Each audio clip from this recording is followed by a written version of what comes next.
أعوذ بالله من الشيطان الرجيم. قالوا أضغاث أحلام وما نحن بتأويل الأحلام بعالمين. وقال الذي نجا منهما وادكر بعد أمة أنا أنبئكم بتأويله فأرسلون. يوسف أيها الصديق أفتنا في 7 بقرات سمان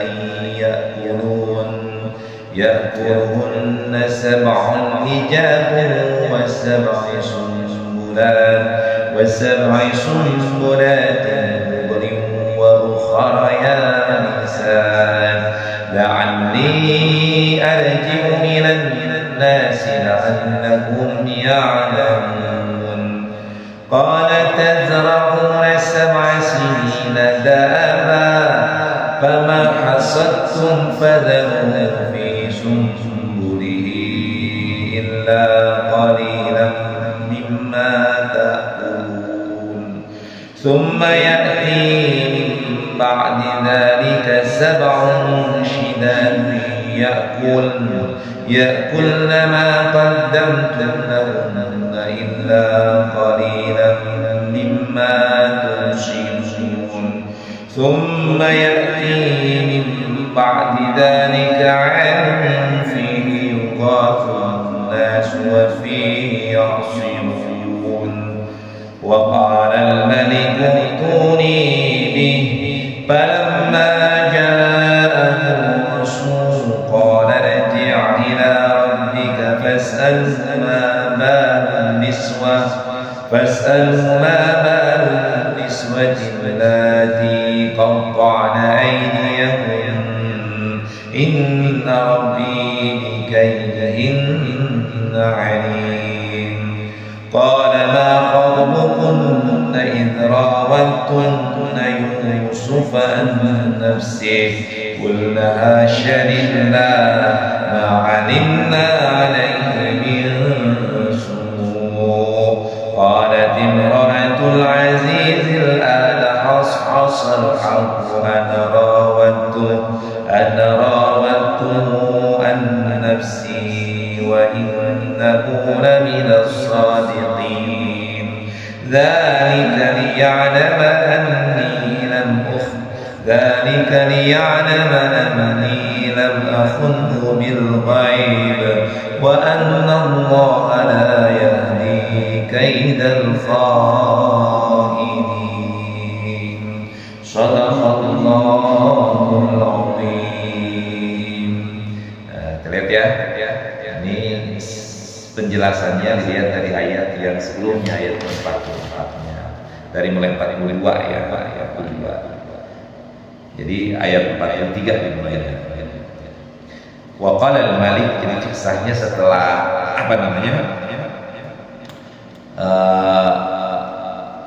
di mana 2 orang pemuda tadi yang sudah dihukum mati, ya kan, dengan disalib. Yang satu sudah dianggap menjadi pelayan untuk menuangkan minuman daripada penguasa Mesir atau Al-Aziz tadi. Dia kepercayaan Al-Aziz untuk melayani minum daripada penguasa Mesir itu Raja Mesir.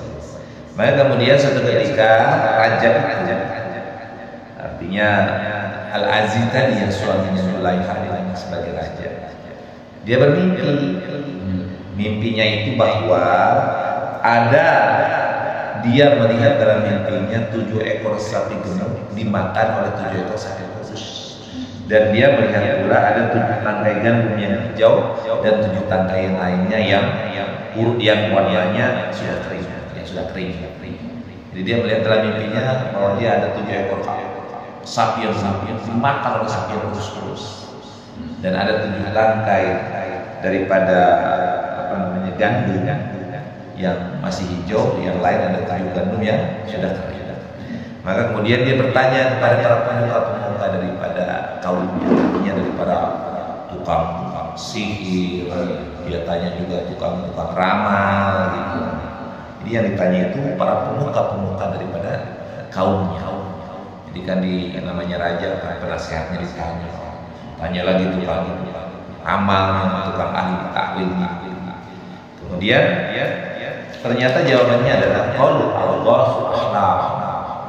Maka para pemuka itu menjawab, itu mimpi yang kosong saja. Wa ma nahnu bi ta'wilil ahlami, kami tidak mengetahui tentang takwil daripada mimpi. Kata para pemuka, para ahli-ahli pembaca mimpi atau ahli-ahli yang dianggap sebagai orang yang bisa mentakwilkan mimpi, dia mengatakan itu mimpi kosong. Kami nggak bisa menafsirkannya, nggak bisa menakwilkan mimpi-mimpi itu. Kami nggak ada pengetahuan tentang itu.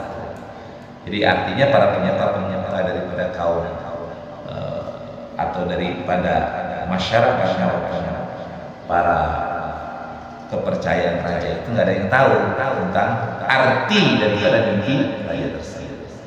Kemudian waqala allazi naja minhum. Nah, si pelayan yang selamat tadi yang sudah diangkat sebagai pelayan yang memberikan yang melayani raja berkata, apa perkataan? Maka perkataannya adalah bahwa dia teringat. Jadi ketika raja itu ngomong tentang mimpinya dan para pemuka tidak ada yang mampu menjelaskan arti mimpi itu, maka si pelayan tadi baru teringat setelah beberapa waktu lama, ya. Nah, kemudian dia berkata kepada raja itu, ya Tuanku, ana unabbi'ukum bita'wilihi fa'arsilhu. Aku akan memberitahukan kepadamu tentang orang yang pandai menakwilkan mimpi itu, maka utuslah aku kepadanya. Jadi kemudian dia sampai raja tadi, ya Tuanku, saya tahu. Jadi setelah raja itu cerita kepada para kepercayaannya yang dianggap orang yang mampu mengartikan atau menakwilkan mimpi. Nah, tidak ada yang tahu. Nah, pelayan itu kan selalu dekat raja karena dia kan melayani raja itu. Maka dia, ya Tuanku, saya baru teringat nih. Saya baru ingat ada orang yang bisa mentakwilkan mimpi. Maka tolong utus saya kepadanya. Di mana orang itu? Nah, kan ada di penjara ternyata. Karena dia adalah orang yang bersama aku ketika aku di penjara. Gitu. Dan dia ceritakanlah tentang bagaimana penjelasan Nabi Yusuf tentang mimpi yang dia dan temannya yang sudah disalib. Maka kemudian Yusuf ayyuhas siddiqu. Maka kemudian ceritanya si pemuda tadi itu dia datanglah ke penjara Nabi Yusuf. Maka kemudian dia mengucapkan Yusuf ayyuhas siddiq. Jadi kalimatnya Yusuf, wahai orang yang sangat dipercaya. Artinya apa yang diucapkannya itu pasti merupakan sebuah hal yang benar atau bisa dipercaya. Abtina fi sab'i baqaratin simani ya'kuluhunna sab'un hijab wa sab'i sumbulatin khudrin wa ukhra yabisat. Wahai Yusuf, orang yang sangat saya percaya, terangkanlah kepada kami takwil mimpi tentang 7 ekor sapi betina yang gemuk yang dimakan oleh 7 ekor sapi betina yang kurus, 7 tangkai gandum yang hijau dan 7 tangkai lainnya yang kering. La'alli arji'u ilan nasi la'allahum ya'lamun. Artinya agar aku kembali kepada orang-orang itu agar mereka mengetahui. Ini ayat yang ke-46. Jadi ketika si pelayan tadi datang menemui Yusuf, kemudian dia menceritakan tentang mimpi daripada raja tadi, ya, maka kemudian dia berharap Nabi Yusuf bisa menjelaskannya agar dia kemudian bisa menerangkan kembali hasil daripada arti mimpi itu kepada raja. Maka kemudian Nabi Yusuf menjawab, qala tajra'una sab'a sinina da'an. Kata Nabi Yusuf, agar kamu bercocok tanam 7 tahun berturut-turut sebagaimana biasa. Kemudian fama hasabtum fadaru fi sumburihi illa qalilan mimma ta'lamun. Kemudian apa yang kamu tuai hendaklah kamu biarkan di tangkainya kecuali sedikit untuk kamu makan. Jadi kata Nabi Yusuf, oh ini artinya ini. kamu atau raja Mesir itu atau masyarakat Mesir diharuskan bercocok tanam selama 7 tahun berturut-turut. Ya, sebagaimana biasa, tapi terus bercocok tanam dan hasilnya disimpan beserta dengan tangkainya. Ya kalau sekarang kan digubuk tuh, kalau padi atau gandum itu digubuk, karena Mesir bukan padi gandum. Jadi gandum ini dipotong dengan tangkainya, diikat tuh kalau dulu, kadang pernah ngalamin. Kalau sekarang kan langsung padinya tuh.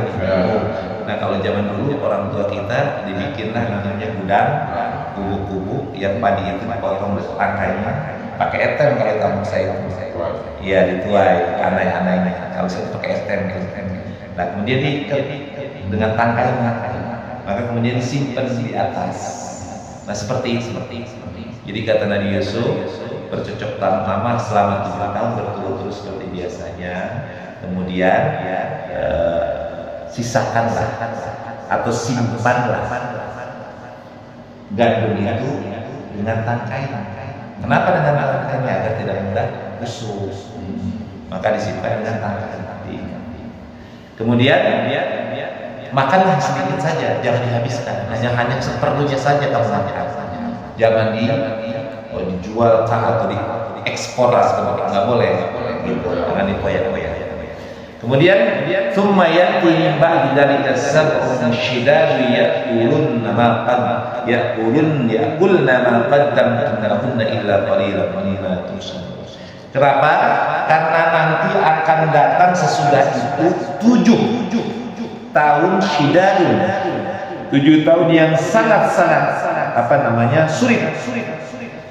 Di mana 7 tahun itu akan menghabiskan apa yang kalian simpan, kecuali hanya sedikit benih saja yang masih tersisa.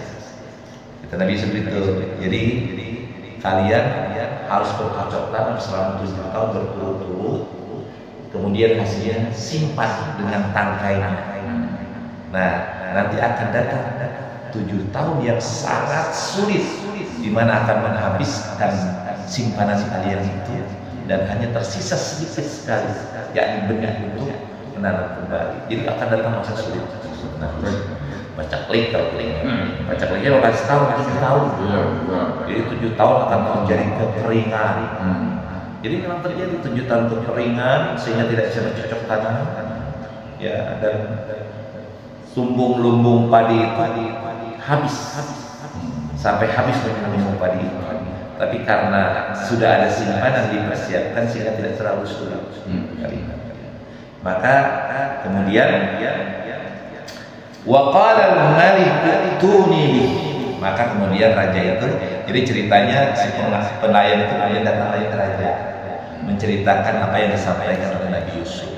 Maka kemudian waqala al-malik, maka berkatalah raja itu, utuni bi, bawalah dia kepada.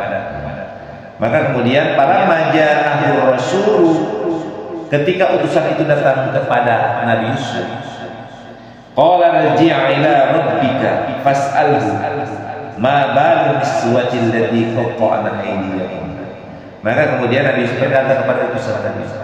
Jadi raja itu kemudian mengutus orang untuk mendatangkan Nabi Yusuf atau untuk bukan membebaskan, untuk mengambil Nabi Yusuf dari penjara. Nah, ketika utusan itu datang kepada Nabi Yusuf, maka Nabi Yusuf kemudian dia mengatakan, kembali lagi kepada raja itu, kepada tuan kalian, tanyakanlah tentang ma balun niswatin lati qata'na aydiyahum, bagaimana keadaan perempuan-perempuan yang sudah memotong atau menyakiti atau melukai tangan mereka. Tanyakan kepada perempuan-perempuan yang dulu pernah menyukai atau menyakiti tangan-tangan mereka, apa yang terjadi. Karena raja itu tidak memahami, karena berbohong para perempuan-perempuan yang kemarin Zulaikha dikumpulkan para perempuan-perempuan terkemuka di Mesir itu memotong tangannya dan memaksa Yusuf untuk menyalurkan syahwat mereka, tapi Yusuf nolak. Maka kemudian Nabi Yusuf difitnah dengan dianggap melakukan sebuah perbuatan jahat dan akhirnya dikejar. Raja itu nggak tahu kejadian sesungguhnya, karena itu kan urusan perempuan. Kan urusan perempuan raja lagi jual, dikumpulkan para perempuan-perempuan oleh si Zulaikha, oleh istrinya. Kejadian itu sangat rahasia.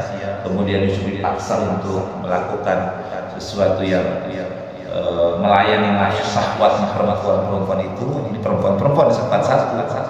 Jadi Nabi Yusuf itu bahasanya ingin diperkosa rame-rame oleh para perempuan itu, tapi akhirnya Nabi Yusuf menolak. Saya lebih baik di penjara daripada melayani kalian. Oke, kamu penjara, kami akan penjarakan. Maka kemudian Nabi Yusuf di penjara tanpa ada salah, tapi difitnah gitu. Maka kemudian setelah itu Yusuf tidak kemudian mau diajak yang beraja, tapi Nabi Yusuf menyuruh kepada para utusan itu untuk menanyakan atau bagaimana keadaan perempuan-perempuan yang memotong atau melukai tangan mereka tentang Nabi Yusuf. Gitu. Coba tanyakan kepada perempuan-perempuan itu tentang aku. Bagaimana pendapat mereka tentang aku? Sesungguhnya. Karena raja itu kan dibohongi. Maka kemudian raja itu memanggillah para perempuan-perempuan itu. Ya. Maka para perempuan yang sudah memfitnah Nabi Yusuf, yakni juga istrinya juga yang namanya Zulaikha, mereka mengatakan hasyarida. Nah, maha sempurna Allah, ma'alimna alaihi min su'ati. Jadi kami tidak mengetahui sesuatu keburukan dari Yusuf. Jadi di Yusuf itu nggak ada satu keburukan, nggak ada kejelekannya. Jadi mereka sadar perbuatan. Maka kemudian qalat imra'atul aziz, maka kemudian istri dari Al-Aziz itu berkata, al-ana hashasal haq. Sekarang sudah jelas ya, kebenaran. Ana rawattu an-nafsi. Akulah yang menggoda dan merayu. Wa innahu laminas shadiqin, dan sesungguhnya dia termasuk orang yang benar. Jadi gitu tuh. Di akhirnya raja kan memanggil perempuan-perempuan yang tadi itu yang dulu yang pernah memfitnah Nabi Yusuf, dan kemudian istrinya termasuk di dalam. Sebenarnya, bagaimana pendapat kalian tentang Yusuf yang sudah dipenjara itu? Maka kemudian mereka mengakui kesalahan. Yusuf itu tidak ada keburukan, tidak ada salah. Kitalah yang salah. Maka kata Zulaikha, saya yang salah. Saya sudah menggoda dan merayu Yusuf. Ya, kemudian Yusuf itulah orang yang benar. Dia benar, dia tidak salah. Kami yang salah. Zalika. Nah, kenapa Yusuf memerintahkan atau menyuruh atau meminta raja untuk menanyakan kepada perempuan-perempuan dan termasuk Zulaikha tentang kebenaran dari Nabi Yusuf? Maka itu adalah zalika ya'lam. Hal tersebut dilakukan agar anni lam akhunhu bil ghaib, bahwa aku itu tidak pernah mengkhianati raja. Ya, wa anna Allah la yahdi kaidal kha'in. Sesungguhnya Allah tidak akan meridhoi hidayah orang-orang yang berkhianat. Jadi kenapa Nabi Yusuf ketika dipanggil kemudian malah menyuruh pengawal itu untuk menanyakan raja, untuk menanyakan agar raja menanyakan kepada perempuan-perempuan yang sudah memfitnahnya, termasuk Zulaikha itu agar jelas bahwa Nabi Yusuf tidak pernah mengkhianati raja, bahwa Nabi Yusuf diangkat dulu sebagai anak sampai kemudian dipenjara, tidak pernah mengkhianati kepercayaan raja, tidak pernah berbuat sesuatu yang buruk terhadap istri dan keluarga. Maka itu dilahirkan agar terbuka jelas kan, raja memanggil perempuan itu mempertanyakan dengan sungguh-sungguh, hanya mereka mengakui bahwa Yusuflah yang benar, mereka yang sudah melakukan kejahatan dengan menggoda merayunya dan ingin dilakukan syahwatnya. Nah, itu yang ingin diharapkan Nabi Yusuf diketahui oleh raja. Dan sesungguhnya akhirnya bahwa Allah tidak akan memberikan hidayah, tidak akan meridhoi. Kalimatnya la yahdi bal la yarda. Wa anna Allah, sesungguhnya Allah dan sesungguhnya Allah la yahdi, tidak meridhoi. Diterjemahkan tidak meridhoi, padahal la yahdi itu hidayah, tidak memberikan hidayah terhadap tipu daya orang-orang yang berkhianat. Jadi kalau orang yang berkhianat itu tidak akan diberikan jalan, tidak akan diberikan sesuatu hal yang baik. Pengkhianatan. Jadi kan kalau orang berkhianat itu pasti berbohong, ya kan? Orang berkhianat itu kan pasti berbohong. Seperti Zulaikha dan para perempuan-perempuan yang memfitnah Yusuf, kan membohong kan? Yusuf tidak salah, dianggap salah. Nah, orang yang berkhianat tidak akan diberikan hidayah. Maka kalau orang tidak diberikan hidayah, dia kan hidupnya tersesat, gundah gulana, resah, gelisah. Nah, itu yang terjadi pada Zulaikha dan perempuan yang memfitnah Nabi Yusuf. Mereka resah, gelisah, karena merasa bersalah, karena nuraninya karena tidak dibohongi. Sejahat-jahatnya orang, hati nuraninya pasti mengatakan perbuatan jahat. Dia mengatakan saya benar, hati yang paling dalamnya mengatakan saya salah. Ya kan? Benar kan? Pasti. Kalau orang sudah memfitnah, oh saya benar, tapi hati kecilnya tidak bisa dibohongi. Nah, itu tidak terjadi. Nggak bisa. Jadi kesimpulannya adalah bahwa dalam ayat yang kita bicarakan 4 sampai 52, yakni bahwa Nabi Yusuf diberikan pelajaran Allah Subhanahu wa taala untuk mampu mengartikan, mentakwilkan mimpi, sehingga kemudian masyarakat daripada Mesir tadi itu terhindar daripada bencana. Kalau orang tidak dipersiapkan, maksudnya banyak yang mati kelaparan karena berkat Nabi Yusuf, maka kemudian hal itu bisa dihindari. Yang kedua, bahwa kebenaran itu, walaupun kebenaran itu ditutup-tutupi atau kebenaran itu berusaha untuk dihilangkan, ketika Allah memberikan kehendaknya, maka kebenaran itu akan terlihat. Jadi kebenaran itu akan mampu mengalahkan kebatilan. Jadi nggak usah takut kita berkata benar dan melakukan hal yang baik, karena kebenaran itu nanti pasti akan dia unggul dibandingkan dengan kebatilan. Nah, Nabi Yusuf kan di penjara sama Allah Subhanahu wa taala, sama si raja itu akibat fitnah daripada istrinya dan perempuan itu, tapi kemudian di akhir Allah membukakan kebenarannya dan akhirnya terlihatlah mana yang benar, mana yang salah, dan semuanya akan menanggung atau mendapatkan hukuman sesuai dengan apa yang dibuat. Jelas ya?